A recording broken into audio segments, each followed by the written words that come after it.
दोस्तों नमस्ते, मैं सुशील कुलकर्णी। आप देख रहे हैं एनालाइजर न्यूज हिंदी। शेर अकेला आता है और झुंड में तो कुत्ते आते हैं, यह कहावत हमें पहले दिन से पता है।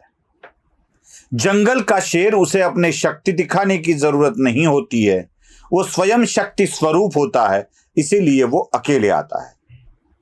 कुत्तों के पास, लकड़बग्घों के पास कोई शक्ति नहीं होती है, उनका झुंड, उनका जमावड़ा ही उनकी शक्ति होती है और एक व्यक्ति पर या एक शिकार पर सारे टूट पड़ते हैं।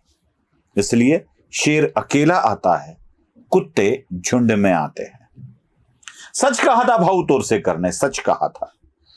वास्तविकता यह है कि भाऊ ने खुद को उस वीडियो में कहा था कि मैं भी बूढ़ा कुत्ता हूं, लेकिन भाऊ बूढ़ा कुत्ता नहीं है, भाऊ शेर है जो दहाड़ लगा रहा है। लाखों लोग उसकी दहाड़ को सुन रहे हैं और उसी दहाड़ के कारण डरे भीगे भीगे से कुत्ते उनके ऊपर झुंड करके हमला कर रहे हैं। कोई संगठन कर रहा है, संगठन करके उन पर निषेध की बौछार कर रहा है, लेकिन भाऊ जो बोल रहे हैं उसका तोड़ किसी के पास नहीं है।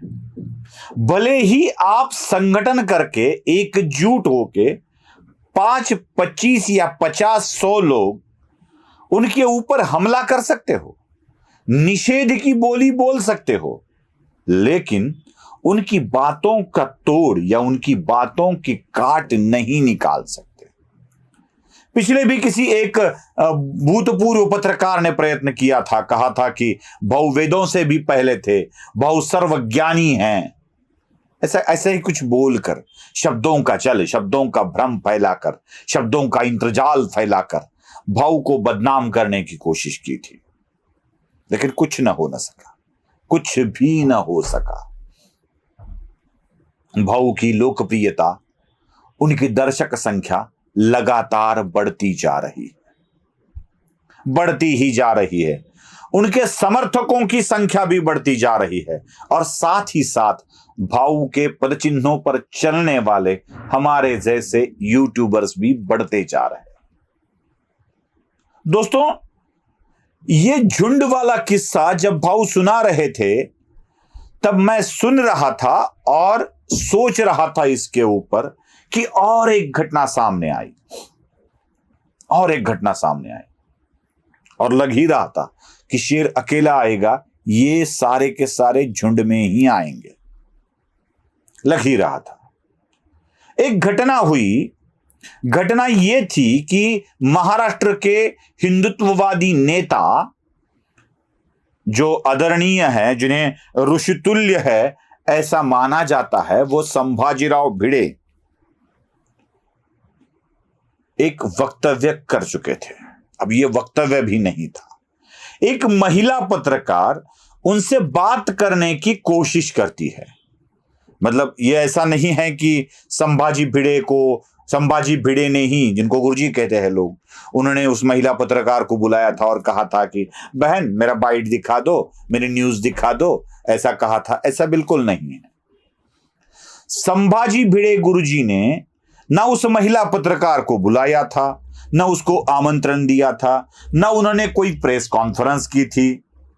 फिर भी न्यूज के फिराक में, न्यूज को ढूंढते ढूंढते या न्यूज पाने के चक्कर में वो महिला भिड़े गुरुजी के पास आ गई, भिड़ गई उनके साथ। अब एक ऋषितुल्य व्यक्ति है जो लोगों को न्यूज के लिए नहीं बुलाते हैं, लोग उनके पास न्यूज के लिए जाते हैं, उनको बदनाम कर कर न्यूज ढूंढने की कोशिश करते हैं। ऐसे तो मैं ये मानता हूं कि भिड़े गुरुजी के पॉज में लोगों को न्यूज मिल जाती है, वक्तव्य में नहीं। वो जो कुछ उन्होंने कहा उसको आधा अधूरा दिखा के, जहां पे पॉज लिया है वहां पे काट के उनको न्यूज मिल जाती है। और इसीलिए अक्सर ये पुरोगामित्व का झंडा फहराने वाले HMV पत्रकार उनसे मिलने अक्सर जाते हैं।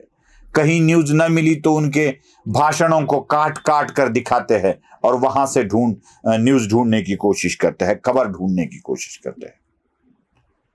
अब जैसे ही वो महिला भिड़े गुरुजी के पास गई। भिड़े गुरुजी ने तुरंत उससे कहा कि आपने बिंदी लगाई है।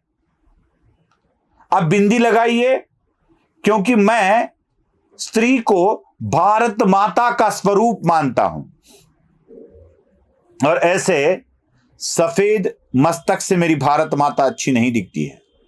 आप जाइए, बिंदी लगा कर आइए, तब आपसे बात करूंगा। अब जब यह संवाद होता है तो ना वो उस महिला का अनादर करते हैं, ना उस महिला का अपमान करके उसे पीछे भेजते, बस अपनी एक शर्त रखते हैं, तू बहन तू बिंदी लगा करा, मैं बिंदी लगाने के बाद ही बात करूंगा। अब जैसे बिंदी लगानी की है या नहीं लगानी है, यह उस महिला पत्रकार का अधिकार है, उसी तरह भिड़े गुरुजी का भी यह अधिकार है कि वो किससे बात करे। वैसे तो सुबह सुबह उठकर क्या देखना चाहिए और क्या नहीं देखना चाहिए ये हम भी जानते हैं। हम प्रयत्न करते हैं कि कुछ अच्छा दिखे, नेवला दिखे तो बहुत अच्छा है, अच्छा दिन गुजर जाता है। बिल्ली रास्ता काट दे तो अभी अंधश्रद्धा कहने वाले कहेंगे, लेकिन हम लोग मानते हैं। अगर कोई व्यक्ति अपनी शर्त रखता है तो उसमें गैर क्या है? आप अपनी शर्त रख लो, गुरुजी आप बिना बिंदी के बात नहीं करते हो, हम बिंदी लगाने वाले नहीं हैं, हम आपसे बात नहीं करेंगे। अब जब आप बात नहीं करेंगे, यह बात तय कर लोगे ना, तो आपका धंधा बंद पड़ जाएगा, क्योंकि इन्हीं लोगों को गाली दे देकर तो आपके मालिक आपके ऊपर खुश होते हैं। जा आज तूने 10 गाली दे दी, ये ले ले पैसे, ये ले ले पैसे। जो आप 40 पैसे वाली बात करते हो ना, वो तो आपके साथ ही होती है। बस आपका धंधा मंदा न हो जाए, इसलिए आप बिंदी बिना लगाए उनके सामने जाते हो, वो मना कर देते हैं, उसके ऊपर भी गाली गलौज शुरू कर देते हो। इसका मतलब साफ है कि आप उनके मौलिक अधिकारों का हनन कर रहे हो।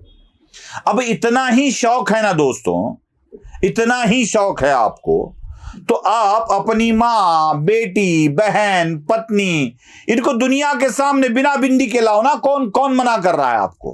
कह दो अपनी मां से, मैया पिताजी है लेकिन फिर भी आपको बिंदी नहीं लगानी है। एक फोटो खींचेंगे और कहेंगे कि नहीं लगानी है बिंदी, नहीं लगाएंगे बिंदी। बहना से जाके कह दो, बहनोई जी है लेकिन हमें बिंदी नहीं लगानी है।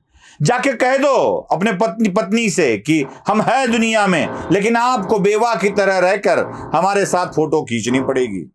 क्या होता है देख लीजिए, जरा कर लीजिए ये बात भी, कोई फर्क नहीं पड़ता, कर लीजिए ना। अपने आप पर जब बात आती है तो कुछ नहीं किया जाता, लेकिन आप दूसरों के ऊपर बात करते हो तो झुंड में जाकर किसी एक शेर पर टूट पड़ने की कोशिश करते हो। लेकिन शेर हार मानने वाला नहीं होता है। सच कहा था भाऊ ने, सच कहा था। ये कुत्तों का भौंकना है, और इन्हीं भौंकने वाले कुत्तों की वजह से अगर आप समझते हैं ना कि किन लोगों का ये कम हो जाएगा, बात करना कम हो जाएगा, तो गलत सोच रहे हैं। कोई भी चुप बैठने वाला नहीं है, कोई भी चुप बैठने वाला नहीं है। हर एक व्यक्ति अपनी अपनी बात दुनिया के सामने रखता जाएगा, रखता ही जाएगा। दोस्तों बीच बीच में आवाज आ रही है, काम चल रहा है, अभी भी काम चल रहा है और कुछ दिन चलेगा, तो बीच वाली आवाज को जरा नजरअंदाज कर दीजिए। कहीं ठोकने वाली आवाज है, कहीं ड्रिल वाली आवाज आएगी तो आएगी। तो ये जो बातें हम बार बार फैला रहे हैं कि ऐसे ही है हिंदुत्ववादी लोग, ऐसे ही अज्ञानतापूर्ण बातें करते हैं, ऐसे ही अंधश्रद्धा फैलाने वाली बातें करते हैं। क्या गलत करते हैं? हम परंपरा का सम्मान करने की बात करते हैं, और वही तो प्रार्थना करते हैं ना, प्रतिज्ञा करते हैं ना स्कूलों में, मैं उस परंपरा का अनुयायी होने की बात करता हूं। वही तो हम 10 साल प्रतिज्ञा करते आए ना, जो स्कूल में पढ़ाई गई है, उसी परंपरा का अभिमान भी व्यक्त करते हैं ना। तो वही बात करने वाले लोग अगर परंपरा का अभिमान बताते हैं, वही शेर दहाड़ लगाता है, तो झुंड में आने वाले क्यों भुभुत्कार कर रहे हैं, यह समझ में नहीं आता है। मैं बात भिड़े गुरुजी की सही या गलत ये ठहराने नहीं जा रहा हूं, यह तय करने नहीं जा रहा हूं। मैं बस इतनी बात बताने जा रहा हूं कि यह मामला बिंदी वाला है, बिंदी वाला। ये बिंदी के ऊपर इनको गुस्सा है। एक हिंदू स्त्री के ऊपर, हिंदू स्त्री के मस्तक पर सौभाग्य का चिन्ह दिखता है और ये बरसों से चला आ रहा है।